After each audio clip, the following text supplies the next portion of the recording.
myself, Dr. Jugal Kishore Dadich, Assistant Professor, Non-Violence and Peace, Jain विश्व Bharti university Ladnun. आज जो अपन बात करेंगे राजनीति विज्ञान के मूल सिद्धांत, बीए फर्स्ट ईयर का फर्स्ट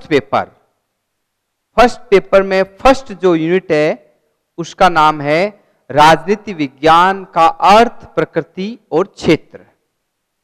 देखिए बच्चों, राजनीति विज्ञान की जब अपन बात करें तो सबसे पहले हमारे सामने क्वेश्चन आता है कि राजनीति विज्ञान का उदय कब हुआ। जर्मन ने कहा है राजनीति विज्ञान का उदय उस समय हुआ जब विवेक ने व्यक्ति पर शासन किए जाने के अधिकार पर प्रश्न करना प्रारंभ कर दिया। राजनीति विज्ञान प्राचीन काल के अंतर्गत जो है एक नीति शास्त्र थी, राजनीति शास्त्र बनी और कालांतर में आज राजनीति विज्ञान बन गया। राजनीति विज्ञान जो है वो उसका अर्थ, प्रकृति और क्षेत्र के बारे में हम लोग देखें तो प्राचीन काल के अंतर्गत राजनीति विज्ञान की इतनी स्थिति अच्छी नहीं थी जितनी वर्तमान काल के अंतर्गत आज हम अन्य सामाजिक विज्ञानों के साथ में इसकी कंपैरेटिव स्टडी हम लोग करते हैं। राजनीति विज्ञान के बारे में जब हम देखते हैं और सोचते हैं तो राजनीति विज्ञान के अर्थ के बारे में ऐसा कहा जाता है कि यूनान के अंतर्गत प्राचीन काल के अंतर्गत छोटे छोटे नगर राज्य हुआ करते थे जिन्हें पोलिस कहा गया था, और पोलिस से क्या बना, पॉलिटिक्स बना, और इन छोटे छोटे नगर राज्यों ने विस्तृत रूप ले लिया और वही कालांतर के अंतर्गत राज्यों का, नगर राज्यों का स्वरूप ग्रहण कर लिया। तो ऐसी स्थिति के अंतर्गत हम लोग देखें, राजनीति विज्ञान के बारे में देखें तो राजनीति विज्ञान जो मूल रूप से है वो राजनीति विज्ञान एक सीमित दायरे के अंतर्गत बंधा हुआ नहीं है, बल्कि इसका क्षेत्र विस्तृत और व्यापक है। राजनीति विज्ञान के अर्थ, प्रकृति और क्षेत्र। प्रकृति के बारे में हम लोग देखें तो आप लोग देखिए कि राजनीति विज्ञान जो है प्राचीन काल के अंतर्गत जो है, जो पिछड़े ट्रेडिशनल रूप से परंपरागत राजनीति विज्ञान और आधुनिक राजनीतिक विज्ञान, हम जब दो की बात करें तो आप लोग देखेंगे कि इससे पूर्व मैं आपको बताता हूं कि राजनीति विज्ञान की प्रकृति क्या है। राजनीति विज्ञान की प्रकृति गतिशील है, गत्यात्मक है, परिवर्तनशील है, यानी कि राजनीति विज्ञान में नित्य नवीन परिवर्तन होते रहते हैं। राजनीति विज्ञान स्थिर नहीं है, बल्कि राजनीति विज्ञान क्या है, गतिशील है। और ऐसी स्थिति के अंतर्गत हम लोग देखें राजनीति विज्ञान के बारे में तो राजनीति विज्ञान की जो स्थिति प्राचीन काल में जो थी, वर्तमान काल के अंतर्गत उसमें परिवर्तन आया। हम लोग देखते हैं राजनीति विज्ञान के जो प्राचीन काल के जो विचारक थे, प्लेटो था, अरिस्टोटल था, सुकरात था, कार्ल मार्क्स था, लेनिन था, थॉमस एक्विनास थे, जितने भी राजनीति वैज्ञानिक विचारक थे, और आधुनिक काल के अंतर्गत हम लोग पढ़ेंगे तो उसमें आप लोग देखेंगे कि व्यापक परिवर्तन आया। अब हम लोग देखते हैं राजनीति विज्ञान के क्षेत्र के बारे में अध्ययन करें। राजनीति विज्ञान का जो क्षेत्र है वो दो है, एक परंपरागत राजनीति विज्ञान और एक आधुनिक राजनीति विज्ञान। हम जब परंपरागत राजनीति विज्ञान का अध्ययन करें तो हम लोग देखेंगे कि परंपरागत राजनीति विज्ञान के अंतर्गत जो है वो एक सीमित दायरे तक राजनीति विज्ञान बंधी हुई थी, और जिसके अंतर्गत सबसे बड़ा जो अध्ययन किया जाता था वो राज्य का अध्ययन, सरकार का अध्ययन और राज्य और सरकार दोनों का अध्ययन। यानी कि इसका क्षेत्र बहुत क्या था, सीमित था, और वो किसमें था, परंपरागत राजनीति विज्ञान के अंतर्गत था। हम लोग जब राज्य का अध्ययन करें तो आप लोग देखेंगे, जैसा कि गार्नर ने कहा है कि राजनीति विज्ञान का प्रारंभ और अंत राज्य के साथ होता है। तो ऐसी स्थिति के अंतर्गत हम लोग देखते हैं परंपरागत राजनीति विज्ञान के अंतर्गत राज्य का जो समर्थन करने वाले मूल विचारक थे वो ब्लंसली है, पॉल जेनेट है, बोरिस है, गेटल है, ये जितने भी विचारक हैं वो परंपरागत राजनीति विज्ञान का अध्ययन करते थे। तो ऐसी स्थिति के अंतर्गत हम लोग देखें, गार्नर ने जो बात कही है वो मूल रूप से राज्य जो है राजनीति विज्ञान का केंद्रीय भूत तत्व था। राज्य के अंतर्गत उसका विकास होता था और राज्य के बिना राजनीति विज्ञान का परिचालन या संचालन नहीं होता था। दूसरा आता है सरकार का अध्ययन।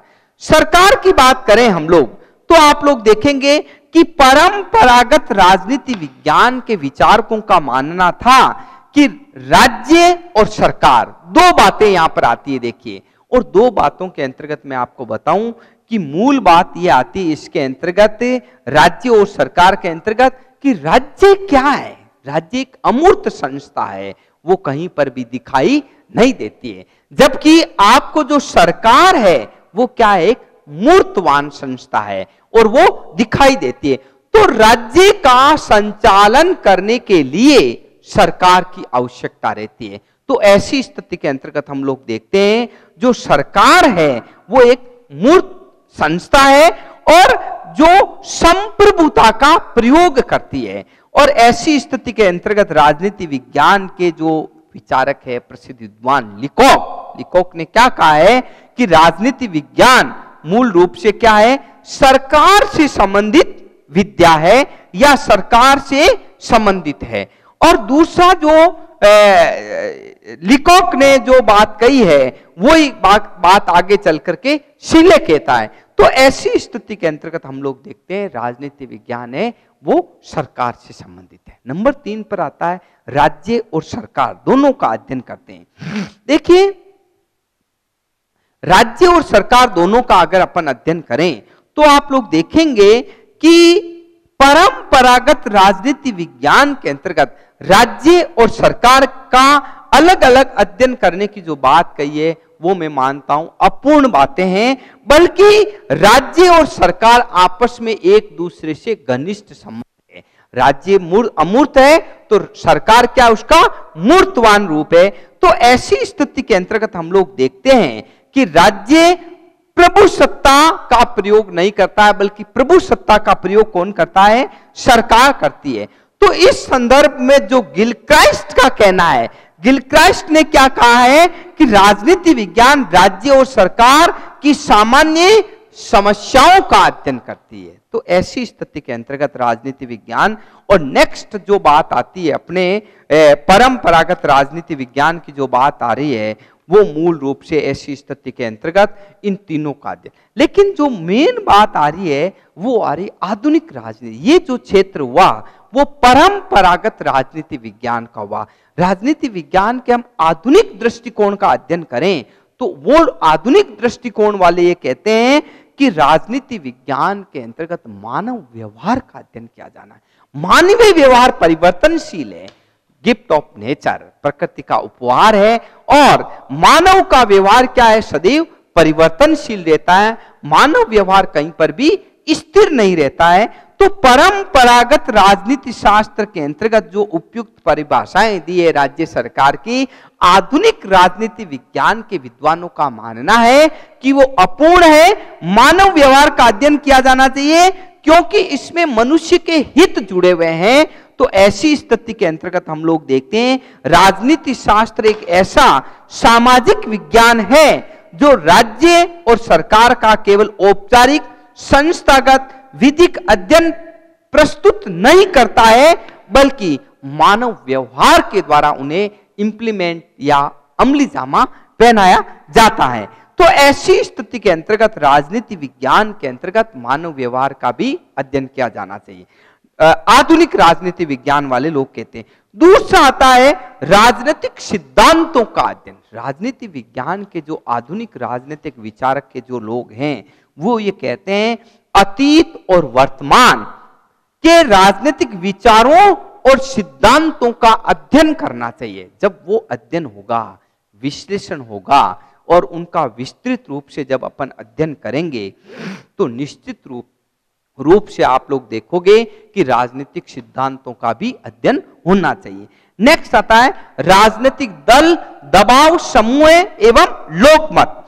अगर हम इनका अध्ययन करें तो आप लोग देखिए कि नागरिकों के अंदर जो शासन की प्रक्रिया बनी हुई है, जो पॉलिटिकल सिस्टम बना हुआ है, और उस सिस्टम के अंतर्गत हम लोग देखते हैं कि राजनीति विज्ञान पॉलिटिकल पार्टीज है, पब्लिक ओपिनियन है, प्रेशर ग्रुप्स है, इन सब को लेकर के जो है मूल रूप से जो है आपके इनका अध्ययन किया जाता है। क्योंकि कोई न कोई व्यक्ति किसी न किसी राजनीतिक दल से बंधा हुआ है, तो आधुनिक राजनीति विज्ञान के विचारकों का मानना है कि इसके अंतर्गत भी इसका अध्ययन किया जाना चाहिए। नेक्स्ट आता राजनीतिक संस्थाएं।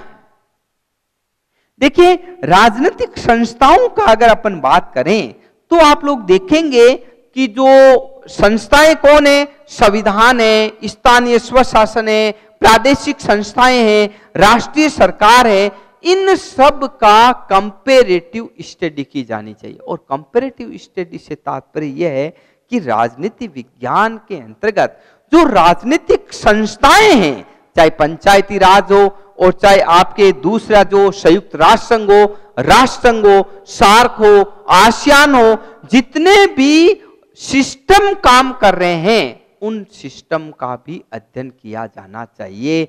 और तभी राजनीति विज्ञान के अंतर्गत जो है आधुनिक रूप से हम उसका कंपैरेटिव अध्ययन करके नई रूपरेखा प्रस्तुत कर पाएंगे।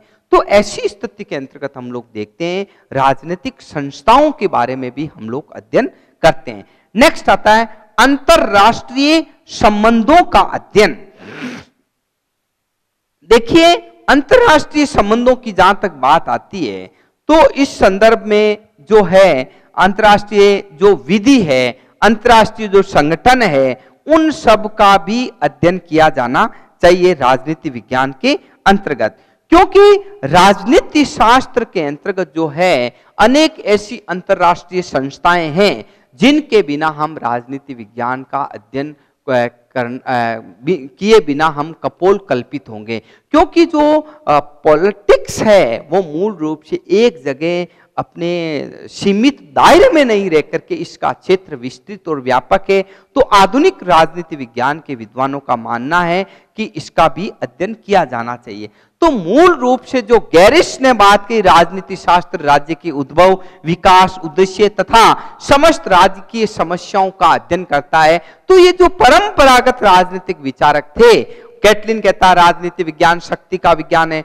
तो आधुनिक राजनीति विज्ञान और परंपरागत राजनीति विज्ञान के क्षेत्र का हम लोग अध्ययन करेंगे तो आप लोग देखेंगे कि परंपरागत राजनीति विज्ञान के अंतर्गत मूल रूप से जो अध्ययन किया जाता था वो मूल रूप से केवल जो है राज्य सरकार से संबंधित अध्ययन किया जाता था। लेकिन आधुनिक राजनीति विज्ञान के विद्वानों ने इसका जो अध्ययन किया है वो मूल रूप से मानव व्यवहार का अध्ययन करके, अंतरराष्ट्रीय संस्थाओं का अध्ययन करके इस पर निष्कर्ष पर पहुंचे। तो ऐसी स्थिति के अंतर्गत जो है अध्ययन, आधुनिक दृष्टिकोण के अंतर्गत जो अध्ययन किया जाता है वो मूल रूप से जो यथार्थ पहलू के ऊपर किया जाता है, व्यवहारिक पहलू के ऊपर अध्ययन किया जाता है, विषय वस्तु के ऊपर अध्ययन किया जाता है। और इस तरह से हम लोग देखते हैं कि राजनीति विज्ञान का जो क्षेत्र है, आधुनिक राजनीति विज्ञान का जो क्षेत्र है वो मूल रूप से मानवीय समस्याओं से संबंधित है। एक बात तो आपको मैं बहुत बड़ी बात बताता हूं। दूसरा बात ये कहता है स्वायत्त एवं मौलिकता में विश्वास करता है। नंबर 3 आता है विकासशीलता का लक्षण है। नंबर 4 व्यवहारवाद संबंधी विशेषताओं पर बल देता है और अंतर अनुसंधात्मक पद्धति पर बल देता है, गुणात्मक परिवर्तन पर बल देता है, वैज्ञानिक अध्ययन पद्धति के ऊपर। देखिए, राजनीति विज्ञान का जो क्षेत्र है वो साइंस के बराबर आज आ गया है। और ऐसी स्थिति के अंतर्गत हम लोग देखते हैं कि हम तुलनात्मक कंपैरेटिव स्टडी करते हैं और कंपैरेटिव स्टडी करके हम लोग देखते हैं कि मूल रूप से इसका जो विकास है वो मूल रूप से यथार्थवादी सिद्धांतों के ऊपर बल देना चाहिए। तो ऐसी स्थिति के अंतर्गत हम लोग देखते हैं कि राजनीति विज्ञान का जो आधुनिक रूप से है वो आज विस्तृत और व्यापक रूप से इसका प्रचार प्रसार हो रहा है। और हम लोग परंपरागत राजनीति विज्ञान को आधार मान करके ही आधुनिक राजनीति विज्ञान के निष्कर्ष और शोध के ऊपर पहुंच सकते हैं। नेक्स्ट टॉपिक आता है मेरा, वो आ रहा है राजनीति विज्ञान का अन्य सामाजिक विज्ञानों से संबंध। नंबर 2 पॉइंट जो आ रहा है, राजनीति विज्ञान का अन्य सामाजिक विज्ञानों से संबंध। अन्य सामाजिक विज्ञानों से संबंध की हम लोग बात करें, देखिए तो हम लोग देखेंगे कि राजनीति विज्ञान का संबंध इतिहास से रहा है, अर्थशास्त्र से रहा है, मनोविज्ञान से रहा है। तो अन्य सामाजिक विज्ञानों से जो है समाजशास्त्र से रहा है, राजनीति विज्ञान का संबंध क्या है? देखिए अन्य सामाजिक विज्ञानों की जहां तक हम लोग बात करें तो आप लोग देखेंगे कि राजनीति विज्ञान का अन्य सामाजिक विज्ञानों से क्या संबंध है। प्राचीन काल के हम लोग बात करें तो राजनीति विज्ञान अन्य सामाजिक विज्ञानों से बहुत अधिक पिछड़ा हुआ था। चाहे अर्थशास्त्र ले लो, चाहे समाजशास्त्र ले लो, चाहे साइकोलॉजी ले लो, मनोविज्ञान ले लो, चाहे इतिहास ले लो। लेकिन मेरा यह तर्क है, चाहे भूगोल को ले लो, राजनीति विज्ञान पर हर सब्जेक्ट का कहीं न कहीं पर प्रभाव पड़ा है और अन्य सामाजिक विज्ञानों से हम अलग नहीं रह सकते। हम किसी न किसी रूप के अंतर्गत उन सामाजिक विज्ञानों से प्रभावित हैं और उन सामाजिक विज्ञानों के द्वारा हम लोग राजनीति विज्ञान को एक प्रमुख आधार या आपको नई स्वरूप प्रदान कर सकते हैं। मैं आपके सामने जो सबसे पहली अन्य सामाजिक विज्ञानों की जो बात आ रही है वो मैं बताता हूं कि राजनीति विज्ञान के जो है समाज शास्त्र और राजनीति विज्ञान को क्या देन है, इसमें क्या आपस में एक दूसरे के ऊपर प्रभाव है। समाज शास्त्र ने राजनीति विज्ञान को क्या दिया? समाज शास्त्र ने राजनीति विज्ञान को जो समाज है, परिवार है सॉरी परिवार है, परिवार प्रथम पाठशाला है, उसके बाद समाज बनता है, समाज के बाद में राज्य का निर्माण होता है। तो प्रारंभिक इकाई क्या हुई? परिवार हुई और परिवार से हम राज्य का स्वरूप हमारे सामने आया। तो ये क्या देन हुई? ये समाज शास्त्र और आपस में राजनीति शास्त्र का मेल मिलाप हुआ। उसके अध्ययन सामग्री को ले लो आप लोग या अध्ययन क्षेत्र को ले लो, हम समाज शास्त्र के बिना राजनीति शास्त्र की कल्पना नहीं कर सकते और राजनीति शास्त्र के बिना समाज शास्त्र की कल्पना नहीं कर सकते। यानी कि इनमें जो संबंध है वो आपस के अंतर्गत जो है एक दूसरे के ये पूरक है, एक दूसरे के ऊपर निर्भर है, एक के बिना दूसरा अधूरा है। तो समाज शास्त्र की भी राजनीति विज्ञान को देन है, इनसे अलग नहीं रह सकता। नेक्स्ट आता है राजनीति शास्त्र और मनोविज्ञान, साइकोलॉजी एंड पॉलिटिकल साइंस। जहां तक साइकोलॉजी की बात आती है, मनोविज्ञान की बात आती है, वो वाटसन के अनुसार अगर मैं बात करूं तो आपको मैं बताऊंगा कि साइकोलॉजी ने भी राजनीति विज्ञान को बहुत कुछ दिया है और उसके द्वारा भी राजनीति विज्ञान ने बहुत अधिक ग्रहण किया है। क्योंकि जो मनुष्य की जो साइकोलॉजी है वो मूल रूप से उसके सकारात्मक पहलू का अध्ययन करती है, यानी कि मानव व्यवहार का अध्ययन करती है और मानव व्यवहार आधुनिक राजनीति विज्ञान के विद्वानों ने उसके ऊपर बल दिया है। तो ऐसी स्थिति के अंतर्गत जो हम लोग देखते हैं, मानवीय आचरण को देखते हैं, मनोवेग को देखते हैं, बुद्धि को देखते हैं, विवेक को देखते हैं तो ऐसी स्थिति के अंतर्गत हम लोग देखते हैं जो रिसर्च और अनुसंधान हो रहे हैं वो साइकोलॉजी के कारण हो रहे हैं। किसमें? राजनीति विज्ञान के अंतर्गत हो रहे हैं। तो जो राजनीति विज्ञान को जो वास्तविक आधार प्रदान किया है वो मूल रूप से किसने दिया है? साइकोलॉजी ने दिया है। तो ऐसी स्थिति के अंतर्गत हम लोग देखते हैं कि राजनीति विज्ञान और मनोविज्ञान आपस के अंतर्गत देखें तो मनोविज्ञान ने राजनीति विज्ञान को एक रॉ मटेरियल सामग्री प्रदान की है। राजनीति विज्ञान ने मनोविज्ञान को सामग्री प्रदान करने के साथ में भी आपको मैं बताऊं कि मनोविज्ञान के बिना राजनीति शास्त्र अपने आप में क्या है, एक अधूरा है। तो ऐसी स्थिति के अंतर्गत जो है राजनीति विज्ञान के अनुसंधान करने में भी जो है आपका मनोविज्ञान का बहुत बड़ा भूमिका है। नेक्स्ट आता है राजनीति विज्ञान और इतिहास।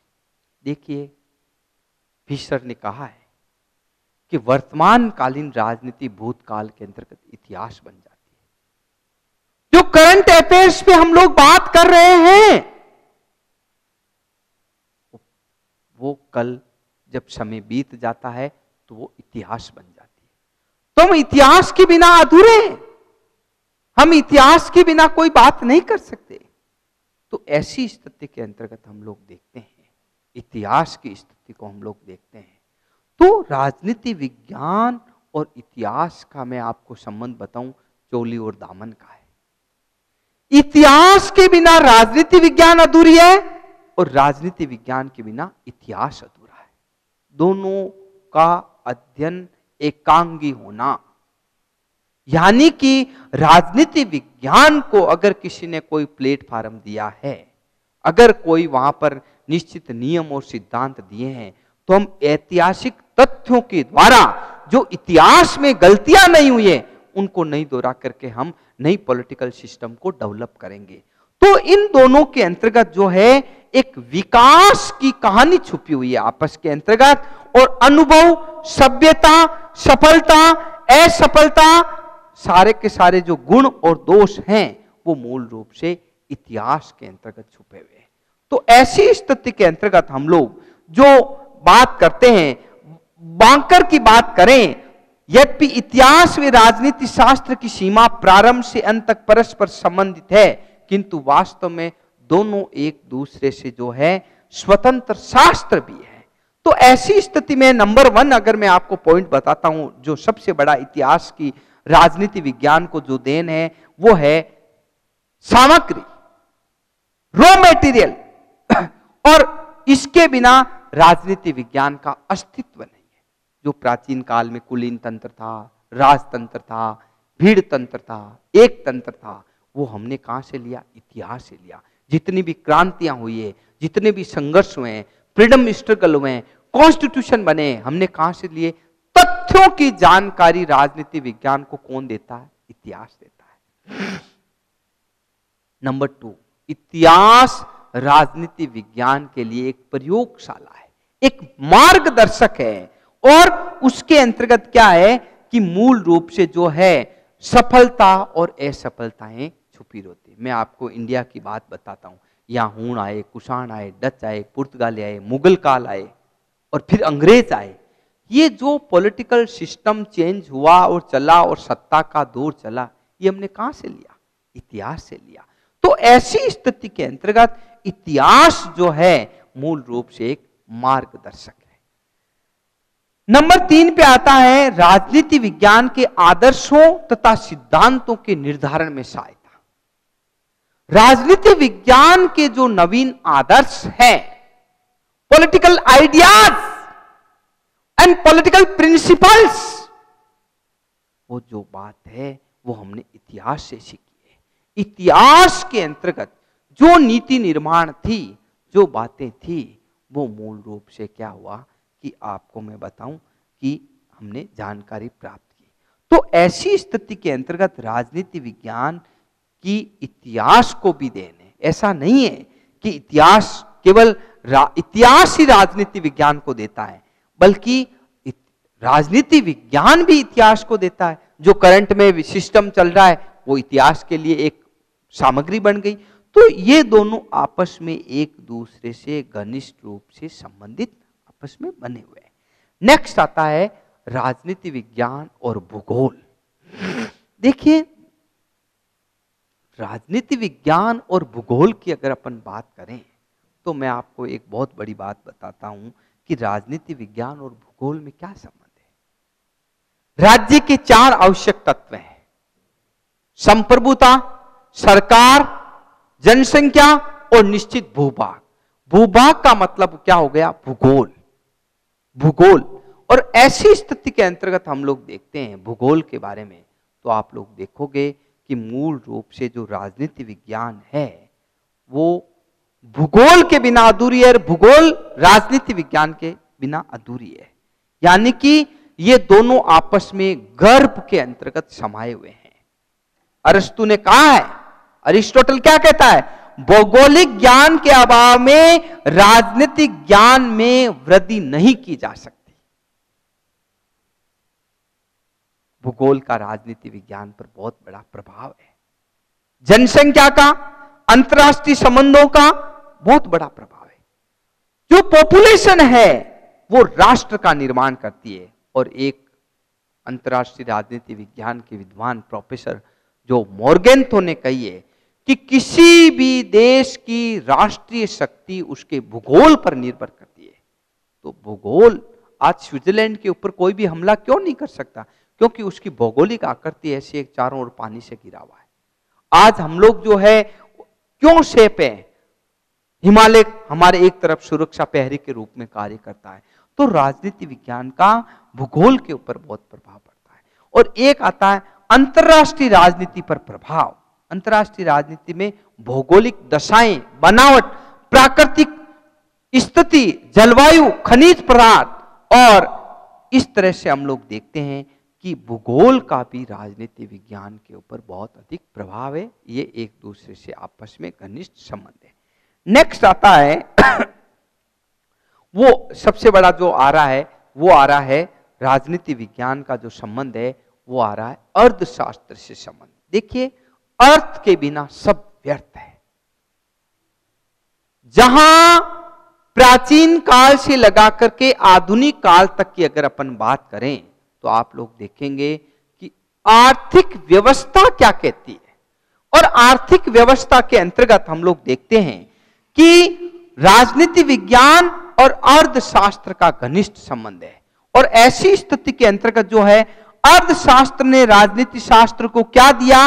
राज्य की उत्पत्ति, आर्थिक गतिविधियां, आर्थिक शक्ति, भुगतान संतुलन, व्यापार संतुलन। तो ऐसी स्थिति के अंतर्गत जो आर्थिक स्थिति है वो मूल रूप से जो है आपस में एक दूसरे को प्रभावित करती है, सहायता करती है, चाहे पूंजीवादी व्यवस्था हो, चाहे साम्यवादी व्यवस्था हो। तो ऐसी स्थिति के अंतर्गत हम लोग देखते हैं राजनीति विज्ञान का अर्थशास्त्र के साथ भी घनिष्ठ संबंध है। और आर्थिक व्यवस्था के द्वारा ही किसी भी देश की अर्थव्यवस्था अगर कमजोर होगी तो वो राष्ट्र कभी भी विकास के चहुमुखी विकास को नहीं सौंप सकता। आज हमारे विश्व के अंतर्गत अमेरिका अगर महाशक्ति है तो अपनी अर्थव्यवस्था के कारण है। और जिस राष्ट्र की अर्थव्यवस्था मजबूत होगी वो राष्ट्र विकास के सोपान को प्राप्त करेगा। इसलिए राजनीति शास्त्र और अर्थशास्त्र के अंतर्गत भी आपस में घनिष्ठ संबंध है। तो ऐसी स्थिति के अंतर्गत हम लोग देखते हैं कि राजनीति विज्ञान और जो अन्य सामाजिक विज्ञान है उनका आपस में घनिष्ठ संबंध है। ये एक दूसरे से चोली और दामन की तरह बंधे हुए हैं।